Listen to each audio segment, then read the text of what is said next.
Welcome to the Luxury Listing Specialist Podcast with Michael LaFido, where top luxury agents reveal their best practices, plus interviews with real estate industry influencers, thought leaders, and luxury marketing experts. You'll come away from each episode with new strategies and tactics to dominate high-end homes in any market. And now for the latest episode of Luxury Listing Specialist. Here's your host, luxury real estate expert, coach, and trainer, Michael LaFido. Welcome back to another episode of the Luxury Listing Specialist Podcast.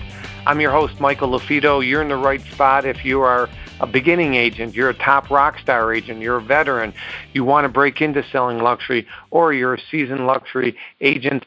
There's something for you on each of our episodes. As I mentioned, Michael LaFido here. We want to help you with tools and resources so that you can overcome objections, you can bring more value to the table. And like always, you can listen to previous episodes. You can go to iTunes or Stitcher, look up Luxury Listing Specialist there, or you can go to luxurylistingpodcast.com. And again, I'm a big believer in free gifts. So go to, if you have a pen out, write this out. You're going to want to write down Lux.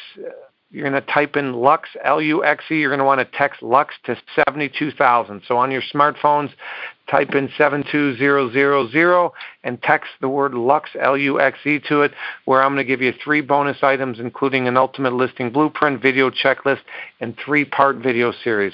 So let's get right into things. Getting on to today's episode, really excited. We have Steve Olson here, and he wears a lot of different hats and has an extensive background. So rather than me missing a key point, I'm going to turn it over to Steve. First off, thank you for blocking off time in your busy schedule. Yeah, it's super exciting to be here. So as you said, my name is Steve Olson. I'm the current president of a tech platform called Kingston. I've been a licensed real estate agent since February 2007, the absolute best time in the history of the United States to get your real estate license. My teams and I have sold, hundreds and hundreds and hundreds of homes over the years. I was born and raised in Phoenix, Arizona, did real estate out there for about 8 years before relocating the family to a much cooler climate in Carlsbad, California, which is in North County, San Diego. And in that time, I've also had the fortunate experience to coach some of the highest producing teams, a lot of luxury teams as well through the Tom Ferry organization. About 6 years doing that and around 7,000 coaching calls to some of those agents as well. So a lot of domain knowledge in regards to a very wide array of real estate, whether it's, everyday real estate, a lot of luxury real estate, multi-family real estate. And then as we launched the team in Southern California, doing that part of it and also running Kingston Lane is obviously the big focus right now. Mm-hmm. And Kingston Lane, obviously, I'm familiar with it. Tell us a little bit about Kingston Lane. When you have a lot of context nationwide with real estate, you start to find out where the holes are in real estate agents' business, right? So there's no shortage of like consumer websites or CRMs or products that do certain features, right? All the big things, buying leads. We know that stuff exists everywhere, but there's this weird chunk of space in the middle, and we call that execution, where agents just tend to get handicapped, right? They go to a listing presentation and they say, "Hey, Michael, I'm a really good agent. Look at all my success, and I'm going to do all these marketing pieces and Facebook ads and Twitter advertising and email blasts, and I'm going to prospect, I'm going to cold call, I'm going to door knock." And then they get back to the office and they get stuck and they say, "Well, I just promised these 14 flyers and direct mail pieces. Now I got to go find a vendor to do it." So they go to their brokerage. Their brokerage probably has some options, or they go to websites like Fiverr or Elance or any of those, and they get into a sprint trying to get this stuff done because their sellers are they're waiting for it, right? So we thought, wouldn't it be amazing if we built a platform that did all of that for the agents in a 24-hour turnaround time at an unlimited offering? So think of Kingston Lane, Michael, and I know you have context with us, but for everybody who's listening that doesn't, think of everything that you need to do because what you promise your client, we just do it for you. Facebook ads, landing pages, agent identity site, email marketing, all of your print material, your social blast, your email, everything that you need to service the clients you have right now, we essentially do it for you. And of course, like other lead gen platforms or other platforms in general, Michael, there's a big lead gen component as well if you choose to take advantage of it. But in a nutshell, that's what we do. So,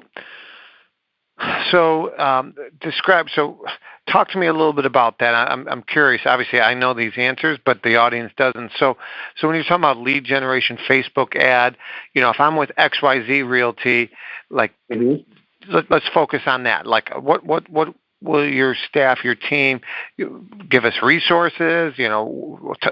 Done for you exactly. So the second part you just mentioned is exactly what we do. It's done for you. So again, I'm a real estate agent. I wear a lot of hats. I'm managing transactions. I'm calling. I'm going on appointments. I'm signing contracts. We're busy people, right? We're trying to get as much of that detail work off of your plate. So let me give you an example. You take a listing, doesn't matter what brokerage you're at, and we actually thrive with the amount of eclectic agents we have with different brokerages. Meaning, doesn't matter who you're with, the platform works for everybody.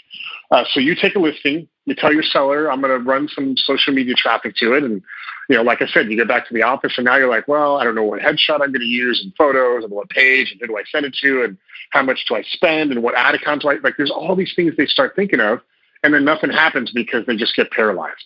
So imagine you logging into our platform. You already have a listing. You put the listing in the platform. It takes about a minute to do so. And then with 3 clicks of a button, and Michael, when I say 3 clicks, I mean $50. What property do I want to advertise? What date do I want the ad to start? Enter your credit card, hit enter, and we'll run a 4-day campaign for you, drive all of the local traffic in your market about your listing to your landing page, and you collect the leads for that. And we're doing that, by the way, at a cost per click about 6 times cheaper than the national average. The next obvious question is, if you don't mind me asking, how are you doing it at much cheaper rate? So there's a couple things. We have, because we're a nationwide platform, and actually we're in multiple countries, we're running thousands of ads, and we're split testing everything against each other. So an agent who's running one-time $50 ad can't split test because they're just not spending enough money. They'll never be able to come up with the final, here's the winning ad. But because we're running a ton of $50, $100, $200, $500,000 ads, we know what works. So when the agent that only wants to spend $50 on an ad, they can be assured that only the best ones are running on their behalf. Okay, that's great. That makes sense. It's almost like a bulk media buy. Yeah, and look, here's the exciting thing. We started this social media journey not when I was in Phoenix, but when I was in Southern California. So when we tested it on an average sales price of about $1.4 million. So you know this, Michael. I know this as well. If you can get most marketing to work in the high end, it works in the bread and butter tenfold, right? So that's another benefit that somebody in middle America that may have an average sales price of $250,000 or wherever that's at. They get the benefit of an ad platform that was tested in a much more challenging market. Yeah, that's a good point you make, and I just want to reiterate, in case you have not listened to, those that are listening have not listened to previous podcasts.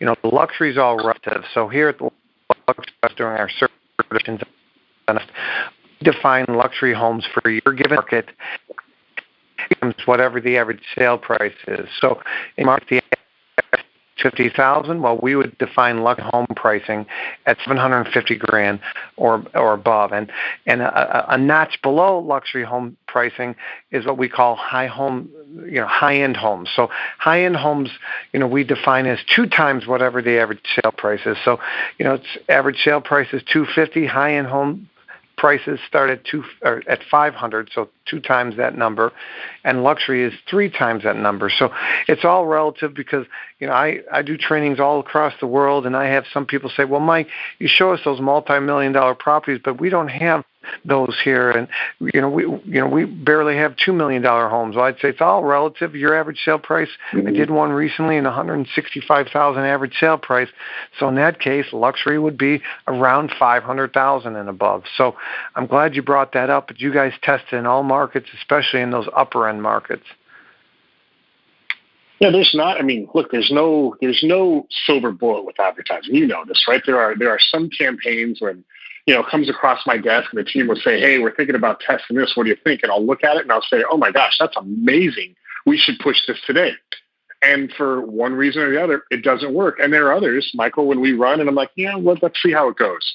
And it blows it out of the water, right? You have to have the cadence and the ability, the threshold and the tolerance to run advertising and be okay that some of the stuff isn't going to work. The problem is most agents, they don't have the budget or the tolerance or the patience to go through that. So they run one Facebook ad or run direct mail piece, or, they make a round of calls or they call 5 expired, so they don't get the desired result. And they instantly go to judgment of thinking, well, direct mail doesn't work in my market, or I'm different, or Facebook is just, and Facebook doesn't work in luxury. It doesn't work in multifamily. It doesn't work in this market. They go to judgment right away, when in reality, it had nothing to do with what it worked or what didn't work. I can tell you from hard-earned experience, sometimes it's just the headline that makes all the difference. It can be that simple. My point is you shouldn't waste your time trying to figure it out when there are companies out there that are willing to do it for you and get you a cheaper result because they've already figured it out. Yeah, that's the key. They've already figured it out. So that's a great point you make. So those of you that are listening that say, well, my market's different or my firm is different, it's not the case. It's no different than, when we're teaching a class or an agent's had our certification.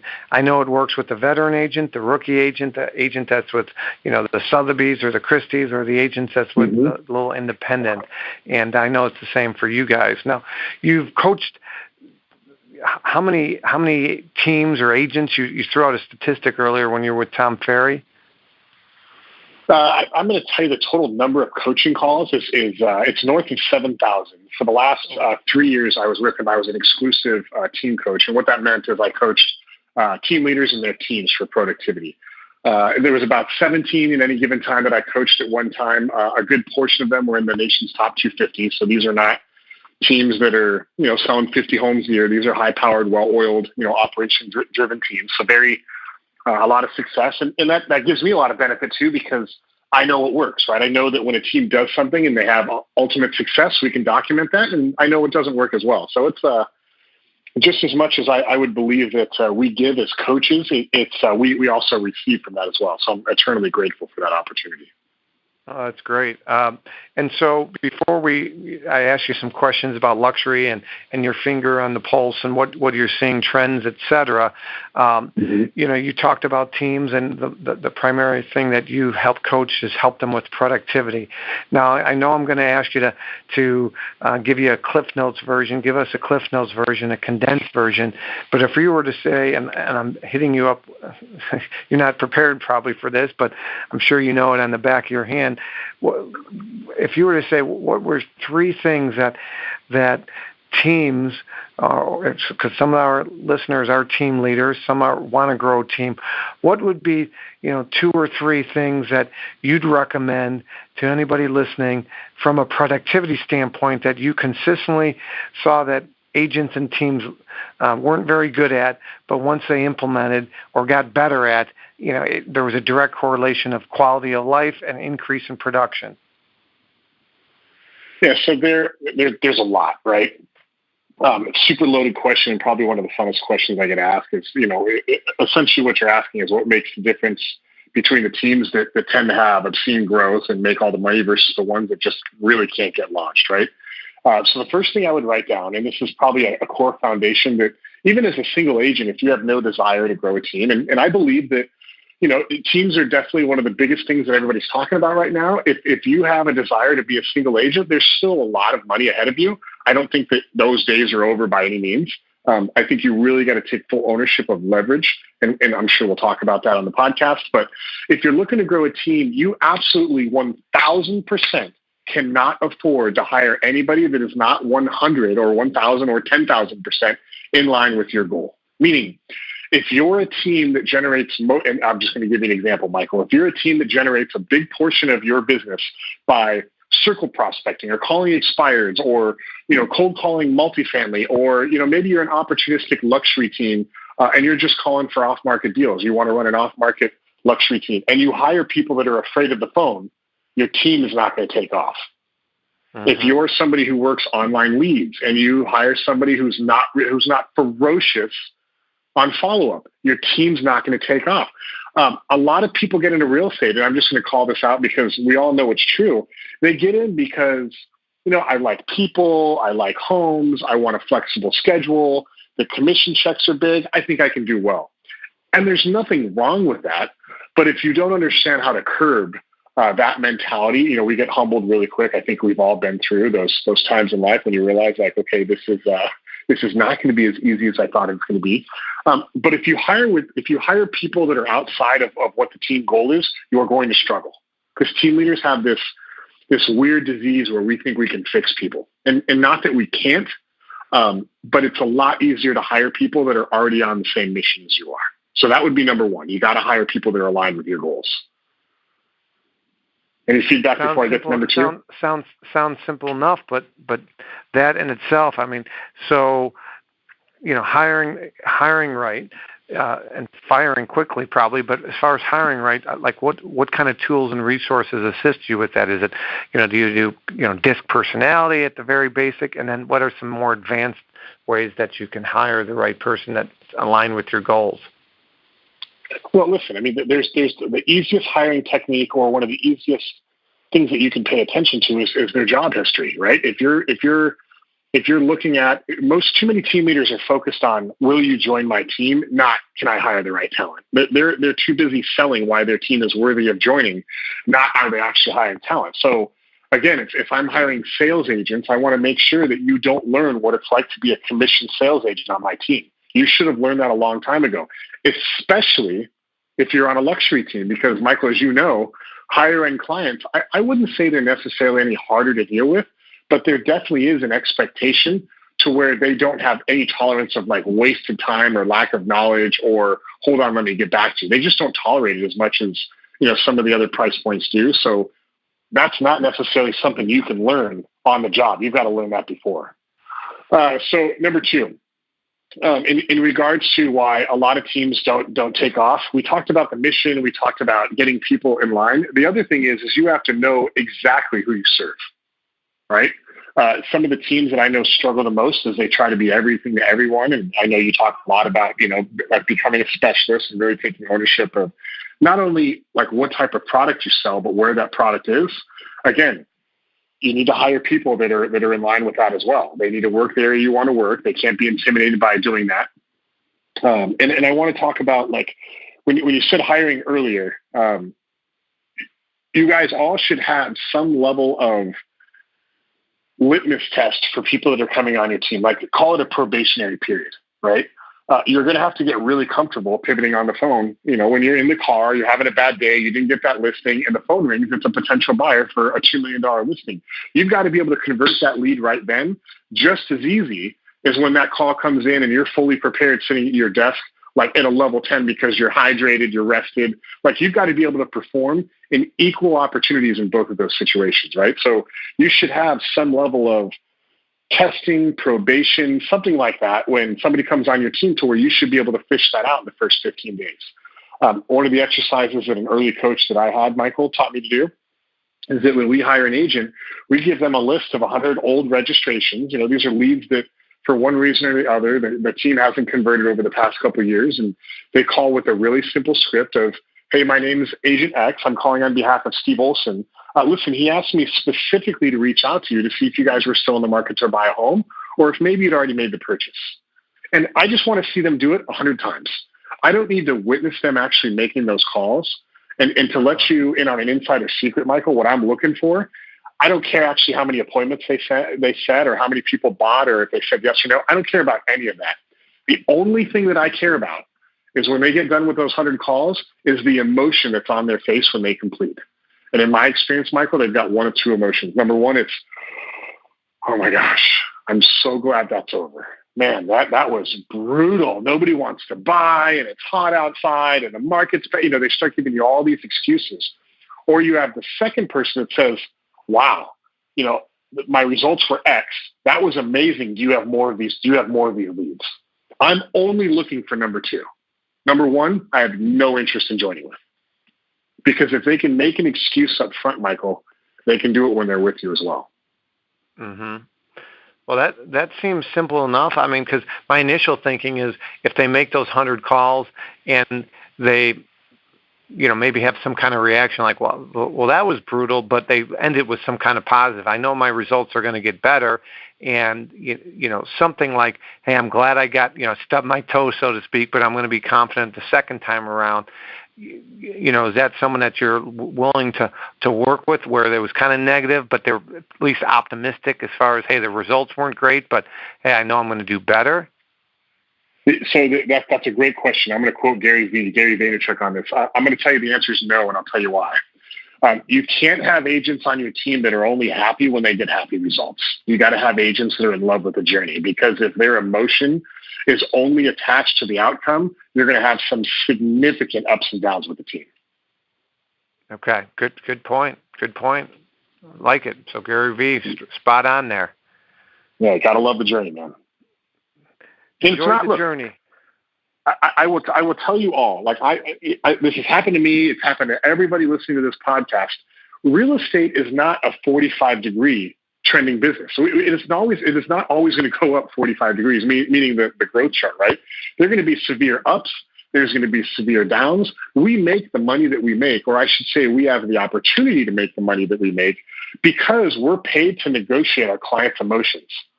The instant this business becomes quote unquote easy, or there are no emotions, or it's streamlined, or the client doesn't have a lot of fear about what it takes to buy or sell a high dollar home, our commission percentage, our commission dollar is going to plummet.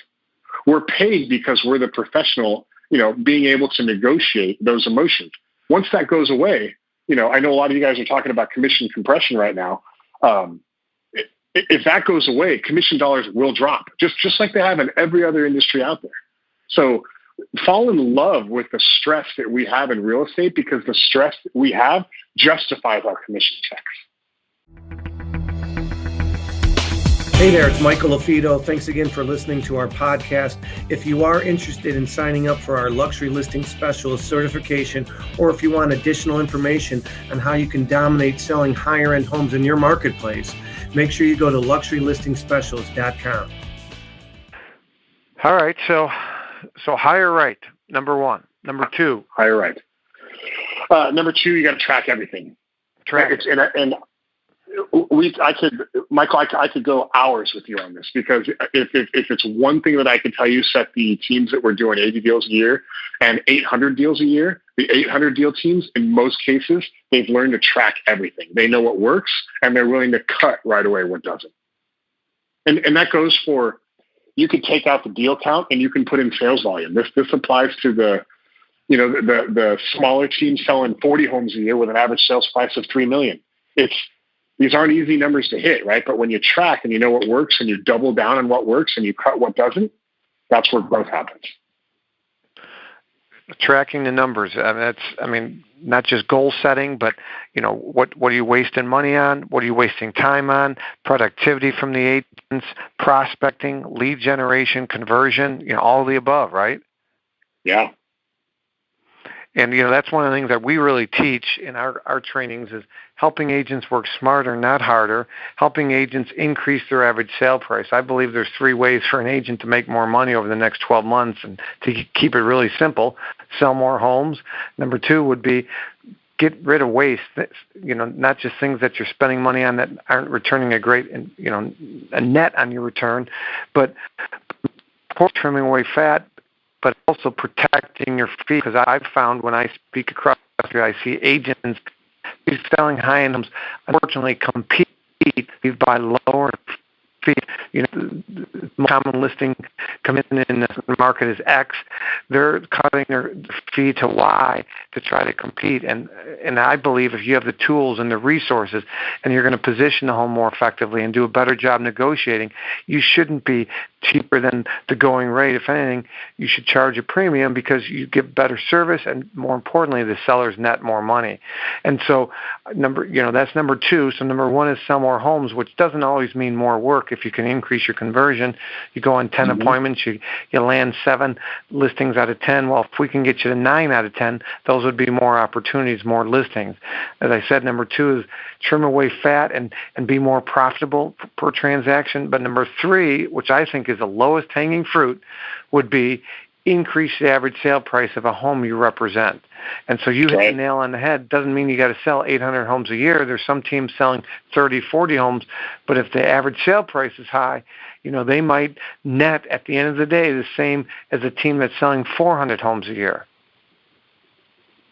Yeah, it's a weird. I think I've experienced both sides of that. I've gotten the single paycheck and the six figures, right? And I've also, I think my lowest commission check, Michael, for a home, it was in South Phoenix. It was a foreclosure. I think we sold it for $11,000, and my net commission check, and I owned the brokerage at the time, was $700 on that thing. And it was just kind of like, you look at that $700 check and you say that there was no less work that I did for this $700 as my six-figure check. I did the exact same amount of work. The emotions were different. It might have been a little bit different of a process, and I might have to have negotiated different things. But when you look at quantity of work, it was almost the same, right?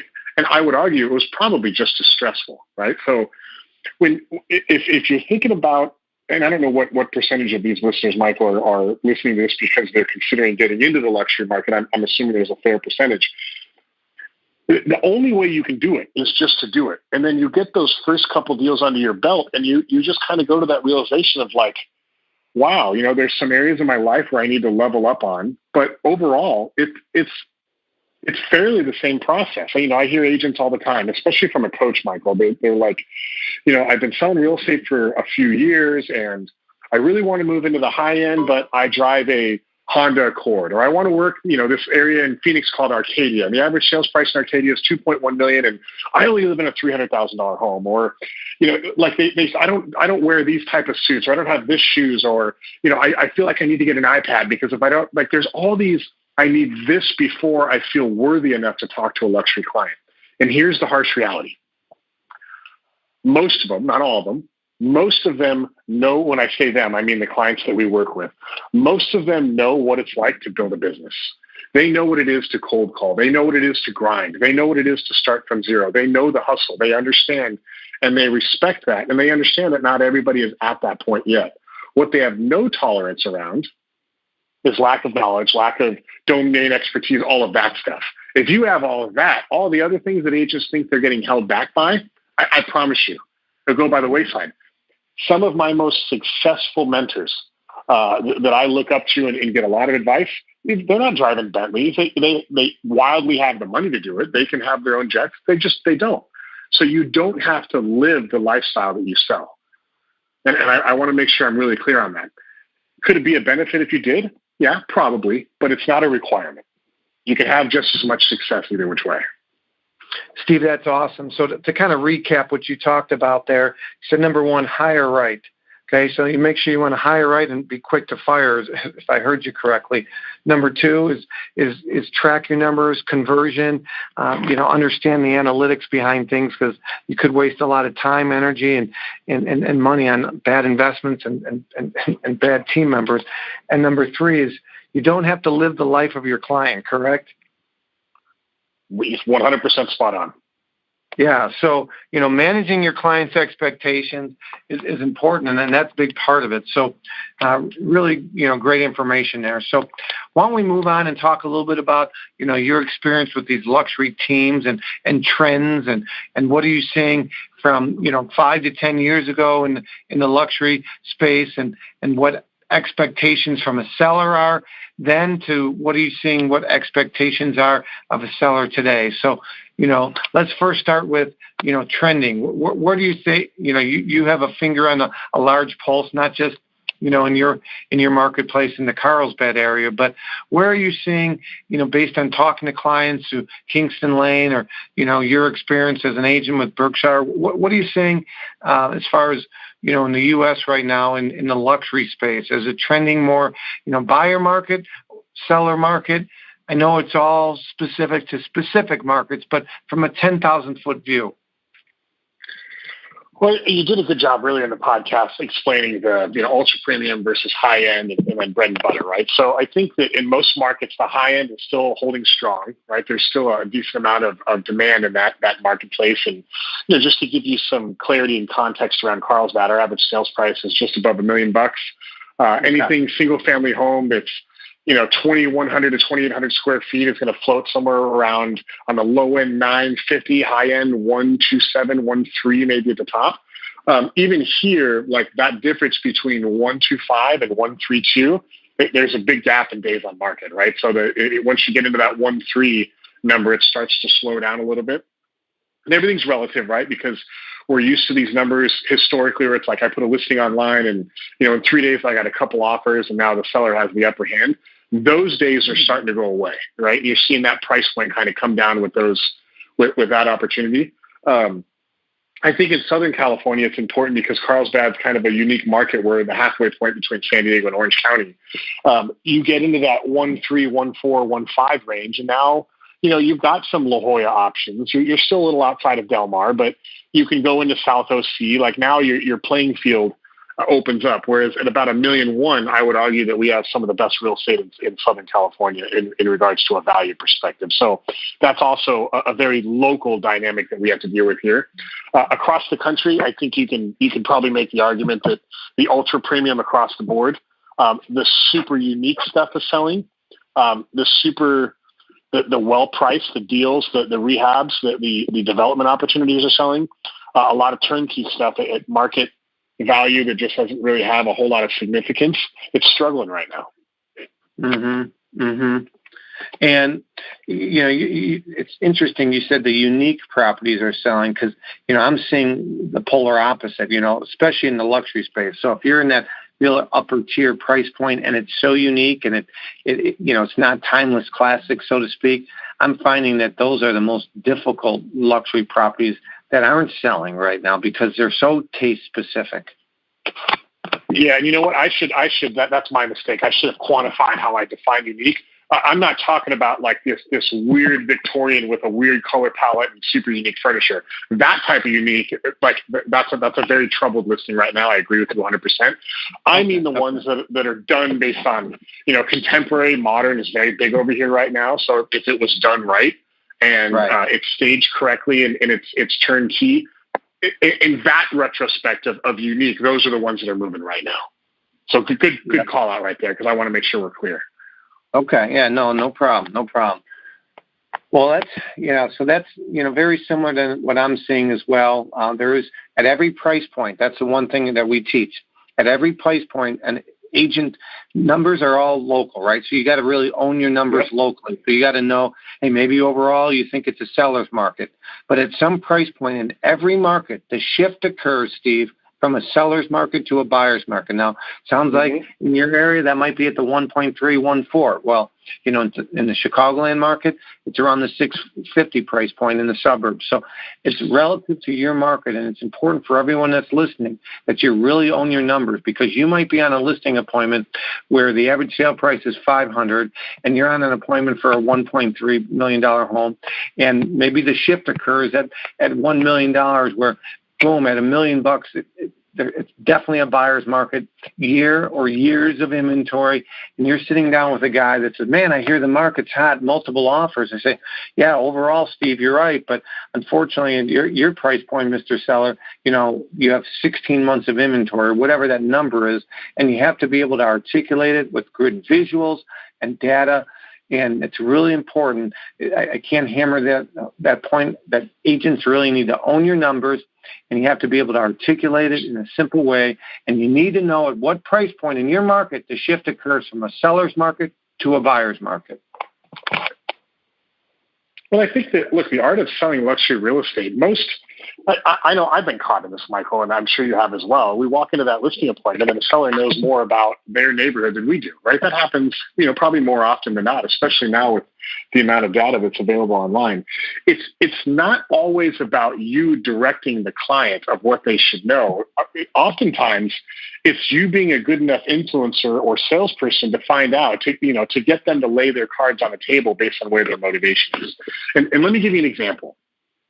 Most agents would go to a listing presentation and they would say, well, Michael, here's all the data. And I know you want $1.4 million, you know, and then the but comes out. But the home's only worth $1.3 million. If you don't list at that price, then it's not going to sell. So I'm only willing to take the, listing at $1.3 million, and you need to lower your expectations or something along that verbiage. And now all of a sudden, the seller went from being excited to sell their home to thinking now that this agent just took $100,000 out of my pocket.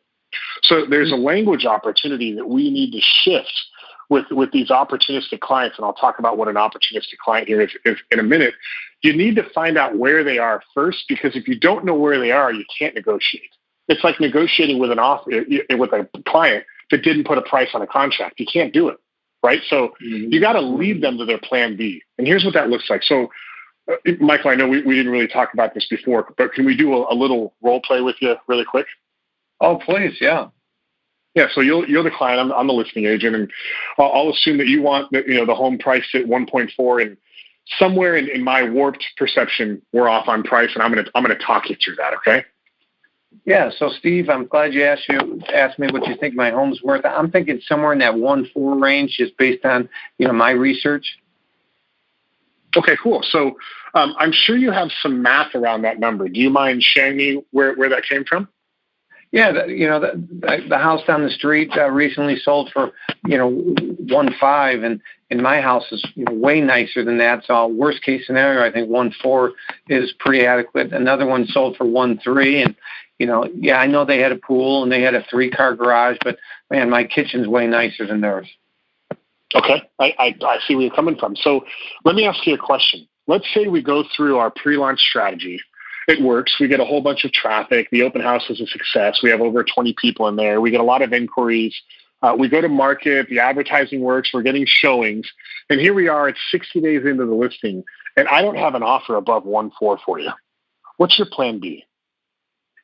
Yeah, my plan B, if you don't have an offer 1.4, I'd consider something maybe a little less. If we're going to be asking 1.4, I'm not anticipating 100% of the asking. Of course, I want to be really close. But if we're 60 days getting a lot of activity, we're getting no offers, that's different than we're getting offers close to 1.4. Yeah. Okay. So let me ask you a polar opposite question. At what price, Michael, do we not have a deal at all? I prefer that I don't really want to reveal that, if you're okay. And do you mind if I ask why? Yeah, it's like going to buy a car. If I tell them, what my comfort level is per month, they'll get a deal at that price. But, I've heard horror stories in the past where, agents have gotten a number out of the seller and they got that number. But, a couple of my friends felt like they could get above that number had they not revealed it. It's definitely a good point. And here's the interesting thing about real estate. Michael, if you're like most of my clients, I'm sure you're interviewing multiple agents, correct? Actually, I heard good things about you.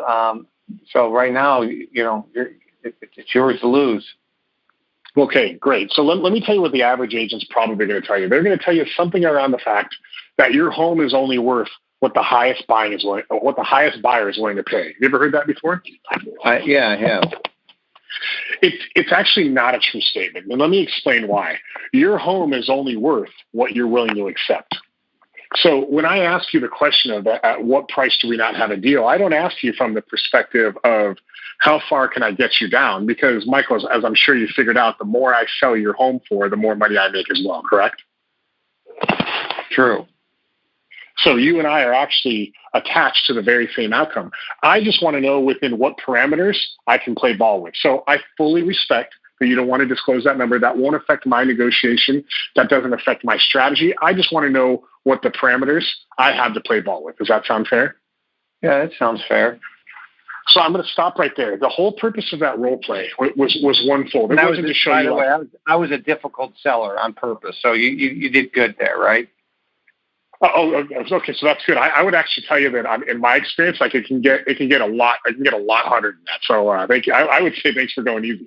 Yeah. I guess I do role playing a lot in our trainings, and many times, I'll ask, because I always say don't talk price first, right? So I like to get the price out of the seller, just like in that scenario. And so, I said, Mr. Seller, what do you think the home's worth? Just like you did to me, and sometimes they could be like, well, that's what you're here for, right? And it can get easier, it can be more difficult, but I'm interested to hear your thought process about your line of questionings and what you were digging for.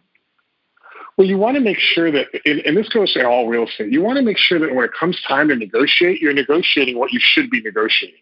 And my very first coach did a really good job of explaining this to me. And he said something in fact, he goes, look, everything in real estate is very parallel to relationships. And I just kind of sat there, and this was in person. It wasn't over the phone. We were at an event together. And I said, can you explain that? And he goes, well, you think about anything that you do to start, maintain, or even end a relationship, it's the same as real estate. And he goes, let me give you an example of negotiation. And he said, when your girlfriend, your wife, your husband, boyfriend, whatever, comes out and says, hey, do you like the way this shirt looks? And you look at the shirt, and all males know this trap that we get put in, and you're like, oh my gosh, what's the right answer? What's the wrong answer? I don't want to screw this up. And you say something like, well, do you not like it because it makes your shoulders look broad? And then all of a sudden your wife looks at you and says, no, I just wasn't sure that I like the color purple. I have broad shoulders. And now all of a sudden there's a conflict that just came up that didn't exist 5 minutes ago. Right. Pricing is the exact same thing. I see way too often agents start to negotiate price on a platform that the seller didn't even stand on 2 minutes ago. So you have to know where the consumer is before we even get into the nitty gritty of price. And keep in mind, our job as real estate agents, Michael, and I don't want to step on your toes at all, our job is not to go in there and appraise their home. Our job is to position their home for the highest possible success of a great sales price and to protect their financial interests in the meantime. That's it. Like, it's not my job to come in here and say your home is worth $1.635 million and anything under that, you're losing money, because I don't know that that's true. We may go through a weird market segment over the next 60 days that might cause your home to sell for 1.5. We may get a lack of inventory, and yours may be the only one on the market in 3 weeks, and you might get a record price for that. You don't want to pigeonhole yourself in saying this is the number, and anything outside of that number you should view as failing. And too many times I see agents walk away or lose listings because of the pricing strategy alone. We're not appraisers. That's not our job.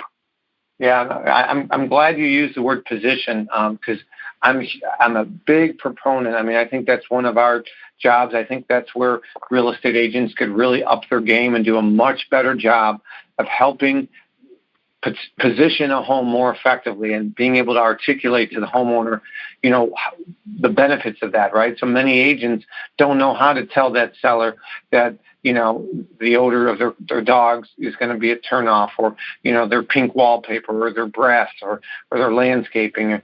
And positioning is key when marketing any home, especially when it comes to high-end homes. So I'm glad you used that term because that's something I always preach.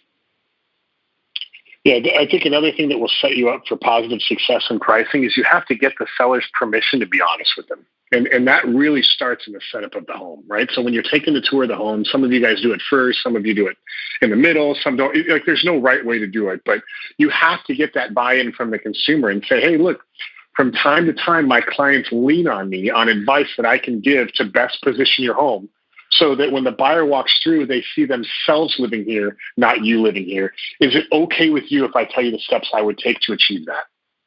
Mm-hmm. And you might be thinking, well, like, yeah, duh, that's why I'm over at their home. Sometimes people are very proud, you know, of the chandelier they bought in 1972 and where it sits. There's nothing wrong with it, but to today's buyer, that's not going to be a turn on. You have to have the confidence to be able to have that conversation if it's going to negatively affect the sale of the home. You got to have not only the confidence, but you also, I'm a big visual guy, right? So, you know, we teach agents to put together portfolios of basically before and after. So you can see, you can articulate, you see what we did here, and you have the before and after, and you show how you want to cater to a larger pool of buyers and how the timeless classics versus the taste-specific seller, you know, it's going to be apples and oranges experience unless they're willing to be open to some of those suggestions. Totally. That's good. Well, we've covered a lot here, from everything from Kingston Lane. So first off, you know, I like recapping at the end. So we talked a little bit about Kingston Lane, and it's just, you know, kingstonlane.com for more information, correct? You know, when the podcast goes live, we'll give you a specific link, and you just share that in the podcast notes. So you can click that to make it super easy. Yeah, we'll do a link there. So we'll get you a link. So guys, when take a look at the link that's in the email and click on that. So find out more information on Kingston Lane. You can do that, and And if somebody wants to get in touch with you, or maybe they got a referral in the Carlsbad area, what's the best way for them to reach out to you, Steve? I'm probably most active in regards to, if you've got anything that's referral, you want to connect with me directly. My Instagram handle is Steve Olson _, and I hate that underscore at the end, but I got a common name, and there's not really a way to get over that. So that's Steve, STEVE, OLSON. I'm a Swede, not a Norwegian. OLSON, and then underscore. Okay. Very good. Well, great information. And for those of you that want additional information on our services, you just send me an email, michael@marketingluxurygroup.com, michael@marketingluxurygroup. And again, in the beginning of this podcast, if you missed it, you can text the word Lux, LUXE, to 72,000. Text it to 72,000 for more freebies, if you will. And again, if you have a topic you want me to cover, or perhaps you think there would be a great guest and you want to nominate somebody, just go ahead and shoot me an email, michael@marketingluxurygroup. Don't forget to go to iTunes or Stitcher, look up Luxury Listing Specialist for previous episodes, or you can go to luxurylistingpodcast.com. My name is Michael LaFido. You guys have been great. Continue to raise the bar. Prove them wrong is a saying I have, a sign that I have behind me. Continue to prove others wrong, the naysayers. Don't look at this as something to bring you down, but if you get kicked in the shins, use that as motivation to take your business to the next level and continue to prove others wrong. For now, my name is Michael LaFido. Until next time, we'll talk to you soon. Take care.